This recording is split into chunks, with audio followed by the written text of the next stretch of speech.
আসসালামু আলাইকুম। আজ আমি আপনাদের সাথে শেয়ার করব আমার আজকের ডেলিভারি দেওয়া 2 পাউন্ড ভ্যানিলা কেকের রেসিপি। প্রথমেই আমরা বেস তৈরি করব।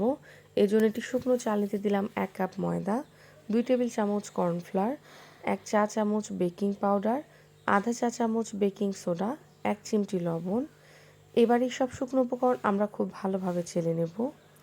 আপনারা যারা নতুন এসেছেন আমার চ্যানেলে, প্লিজ আমার চ্যানেলটিকে এখনই সাবস্ক্রাইব করে পাশে থাকা বেল বাটনটিতে একটা ক্লিক করে ফেলুন। ভিডিওটি ভালো লাগলে অবশ্যই একটি লাইক দিয়ে দেবেন। এবার আমরা একটি শুকনো বাটিতে নিয়ে নেব 4টি ডিম, সাথে দিয়ে দেব 1 কাপ চিনি। এবার একটি ইলেকট্রিক বিটার দিয়ে মিডিয়াম স্পিডে বিট করে নেব চিনিটা পুরোপুরি মেল্ট হয়ে যাওয়া পর্যন্ত। ততক্ষণেই দেখবেন ডিমের এই মিশ্রণটা একেবারে ঘন হয়ে ডাবল হয়ে যাবে, এর কালারটাও পুরোপুরি চেঞ্জ হয়ে যাবে এবং চিনিটাও মেল্ট হয়ে যাবে। কিছুক্ষণ বিট করলেই আপনারা এরকম দেখতে পারবেন। আমি চেক করে দেখেছি চিনিটা গলে গেছে। এবার বিট করা থামিয়ে দিলাম। এর সাথে দিয়ে দিচ্ছি 1/4 কাপ মানে 4 টেবিল চামচ সয়াবিন তেল, সাথে দিয়ে দিচ্ছি ভ্যানিলা এসেন্স 1/2 টেবিল চামচ, হোয়াইট ভিনেগার 1/2 টেবিল চামচ। হোয়াইট ভিনেগারটা দেওয়ার সময় ভুল করে ভিডিওটা অফ হয়ে গিয়েছিল। এবার একেবারে লো স্পিডে বিট করে নিব 1 মিনিটের মতো। বিট করা হয়ে গেছে। এবার বিটারের কাঁটা খুলে নিলাম। আগে থেকেই চেলে রাখা সেই শুকনো উপকরণগুলোকে আমরা 2 বারে চেলে দেব। প্রথমে অর্ধেকটা চেলে দিলাম। এবার বিটারের একটা কাঁটা দিয়ে খুবই আলতোভাবে এক পাশ থেকে অপর পাশে এভাবে ঘুরিয়ে ঘুরিয়ে খুবই আলতোভাবে মিশিয়ে নেব। আপনারা যে কোনো এক পাশ থেকে মেশাবেন, সব পাশ থেকে উল্টাপাল্টাভাবে মেশাতে যাবেন না, তাহলে দেখা যাবে আপনাদের ডিমের ফোমটা বসে যেতে পারে। আর ডিমের ফোমটা যদি বসে যায় এ সময়, তাহলে আর আপনাদের কেকটা পারফেক্টভাবে ফুলতে পারবে না। প্রথমবারের সব শুকনো উপকরণ আমার মেশানো হয়ে গেছে। একইভাবে বাকি সব শুকনো উপকরণ দিয়েও খুবই আলতোভাবে সময় নিয়ে মিশিয়ে নেব। ভিডিওটা যেহেতু অনেক বেশি বড় হয়ে যাচ্ছে, এজন্য একটু কেটে দিয়েছি। আমি শুকনো উপকরণটা আগের মতো করে মিশিয়ে নিয়েছি। বিটারে কাটায় যে কেকের বেটারটা ছিল সেটা নিয়ে নিলাম এবং বাটির সাইডের এই শুকনো উপকরণগুলোকে মাঝখানে এনে উপর থেকে নিচ বরাবর একটু উল্টে পাল্টে আবারও মিশিয়ে নিতে হবে। অনেক সময় দেখা যায় বাটির সাইডে শুকনো উপকরণ লেগে থাকে।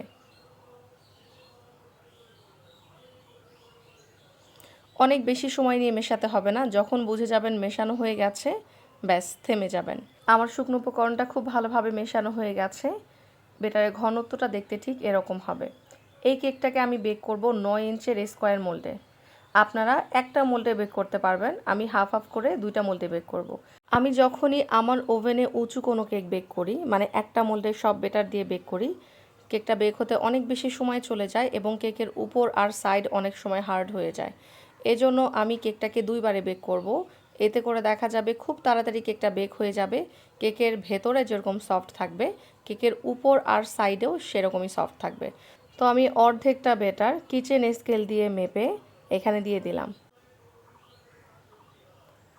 এবার একটি শাসলিকের কাঠি দিয়ে কেকের বেটারটাকে চারপাশে সমান করে ছড়িয়ে দেব। আমার বেকিং পেপার শেষ হয়ে গিয়েছিল এবং লেখালেখির যে কাগজ থাকে আমার কাছে সবসময় 2-3 দিস্তা করে আমি কিনি, সেটাও শেষ হয়ে গেছে। এজন্য আমি খাতা থেকে ফ্রেশ 2টা পাতা এভাবে মাঝখানে দিয়ে দিয়েছি। এই যে নিশ্চয়ই দেখতে পাচ্ছেন 2টা পাতা এভাবে আমি দিয়ে দিয়েছি। তো আজকেই আমি দিস্তার পাতা নিয়ে আসব। আগের যে কেকটা দেখেছেন সেটা অলরেডি ওভেনে দিয়েছি বেক করার জন্য 170 ডিগ্রিতে আপ ডাউন হিট অন করে 25 মিনিটের জন্য। যেহেতু এখানে পাতলা লেয়ার, এজন্য খুব তাড়াতাড়ি কেকটা বেক হয়ে যাবে। 25 মিনিট পরে চেক করে দেখব, যদি না হয় 5 মিনিট আরও বাড়িয়ে দেব।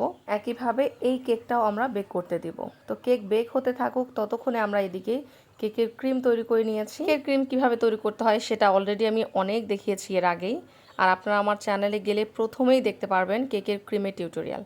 এর জন্য আজকে আর নতুন করে দেখাতে গেলাম না, কারণ আমি মোবাইলে ভিডিও করি, আমার কাছে এক্সট্রা কোনো ক্যামেরা নেই। আর মোবাইলের সব সময় দেখা যায় স্টোরেজ ফুল হয়ে যায়, যার জন্য আমাকে কেটে কেটে ভিডিও করতে হয়।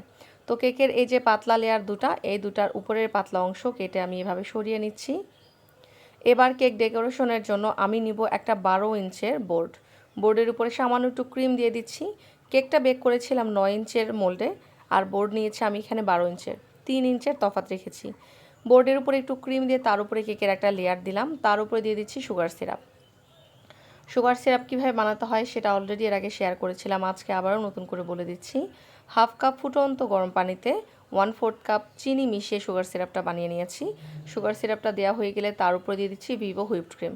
আমি এখানে ভিভো ব্র্যান্ডের হুইপড ক্রিম ইউজ করেছি, আপনারা যে কোনো ব্র্যান্ডের হুইপড ক্রিম অথবা চাইলে বাটার ক্রিম দিয়েও এই কাজ করে নিতে পারবেন। প্যালেট নাইফ দিয়ে চারপাশে ক্রিমটা সমান করে ছড়িয়ে দিচ্ছি। যারা ক্রিম অনেক বেশি খেতে পছন্দ করেন এখানে অনেক বেশি ক্রিম দিতে পারবেন, কিন্তু আমার বেশিরভাগ ক্লায়েন্টরাই দেখা যায় ক্রিম বেশি খেতে পছন্দ করে না। অনেকেই আলাদাভাবে ফোন করে বলে আমি যেন ক্রিমের পরিমাণটা একটু কমিয়ে দিই।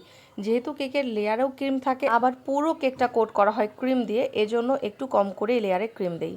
এর উপরে আরও একটি কেকের লেয়ার দিয়ে তার উপরে আবারও সুগার সিরাপ দিয়ে তার উপরে দিয়ে দিচ্ছি ক্রিম। ক্রিমটা দিয়ে একটি প্যালেট নাইফ দিয়ে ক্রিমটাকে চারপাশে সমানভাবে ছড়িয়ে দেব।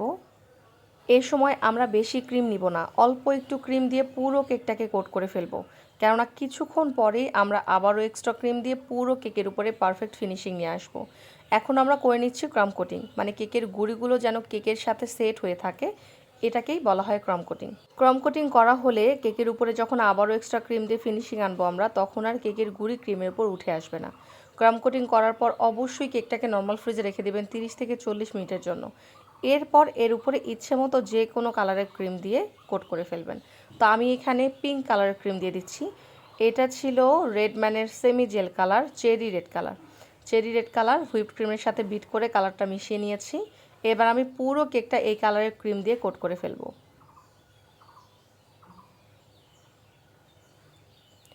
উপরে ক্রিম দেওয়া হয়ে গেলে এবার কেকের সাইডেও ক্রিম দিয়ে দিচ্ছি।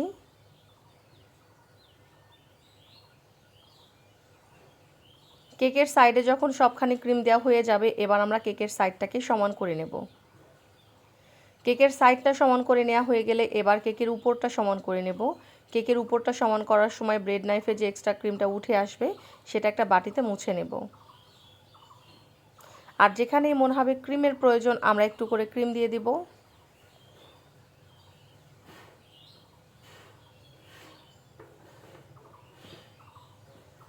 এই কেকটা ছিল আমার 2 পাউন্ডের ভ্যানিলা কেক। এই কেকটা আমি নিয়েছিলাম 1100 টাকা। কেকের উপরে আমার পারফেক্টভাবে সমান করা হয়ে গেছে। এবার আমি এখানে একটা 1M নোজেল নিয়েছি আর নিয়েছি পিঙ্ক কালারের ক্রিম। এই যে পিঙ্ক কালারটা দেখতে পাচ্ছেন এটা ছিল রেডম্যানের রোজ পিঙ্ক কালার।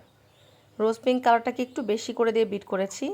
আর এখানে যে পার্পেল কালারটা দেখতে পাচ্ছেন এটা ছিল oil base colour. Purple colour cream দিয়ে 2D নোজেল দিয়ে আমি এভাবে ডিজাইন করে দিচ্ছি। নিশ্চয়ই দেখেছেন 1M নোজেল আর 2D নোজেলের মধ্যে কিন্তু সেরকম তো কোনো তফাৎ নেই। তো এবার আমি সাইড দিয়ে সেই 1M নোজেল আর 2D নোজেল দিয়ে এভাবে ডিজাইন করে দিচ্ছি। আর এখন যে ডিজাইনটা দেখতে পাচ্ছেন এটা করেছি আমি 6B নোজেল দিয়ে, যে হলুদ রঙের ক্রিমটা দেখতে পাচ্ছেন। এবার একটু সাদা রঙের ক্রিম দিয়েও এভাবে 6B নোজেলটা দিয়ে ডিজাইন করে দিচ্ছি। এই কেকটা যিনি অর্ডার করেছিলেন কোনো ডিজাইন বলেননি, শুধুমাত্র বলেছিলেন যেন একটা স্কোয়ার শেপের কেক দেওয়া হয়। তো নিচের যে বর্ডারটা সেটা আমি করেছি ছোট সাইজের একটা স্টার নোজেল দিয়ে, এবং উপরেও মাঝে মাঝে এই ডিজাইনটা একটু দিয়ে দিচ্ছি। আমি 3টা কালারের কম্বিনেশন রেখেছি। এবার কিছু সুগার বল দিয়ে দিব আর মাঝখানে একটা হ্যাপি বার্থডে টপার বসিয়ে দিব। তো আমি এখানে হোয়াইট কালারের সুগার বল, পিঙ্ক কালারের সুগার বল আর কিছু গোল্ডেন কালারের সুগার বল দিয়ে দেব। এই হ্যাপি বার্থডে টপারের নিচে একটা ছিল পার্ট যেটা আমার হাতে দেখতে পাচ্ছেন, ওটা আমি কাঁচি দিয়ে কেটে দিয়েছি আর এভাবে কেকের উপর বসিয়ে দিচ্ছি। তো এখন শুধুমাত্র সুগার বল দিয়ে দিব আর বাটারফ্লাই দিয়ে দেব। কেকটা 5-6 ঘন্টার মতো নর্মাল ফ্রিজে রেখে এরপরেই ডেলিভারি দেব। আজ এ পর্যন্তই, ইনশাআল্লাহ কথা হবে নেক্সট কোনো ভিডিওতে। সবাই ভালো থাকবেন, সুস্থ থাকবেন, অবশ্যই আমার জন্য দোয়া করবেন। আর কেকটা কেমন লেগেছে কমেন্টে জানাবেন। আল্লাহ হাফেজ।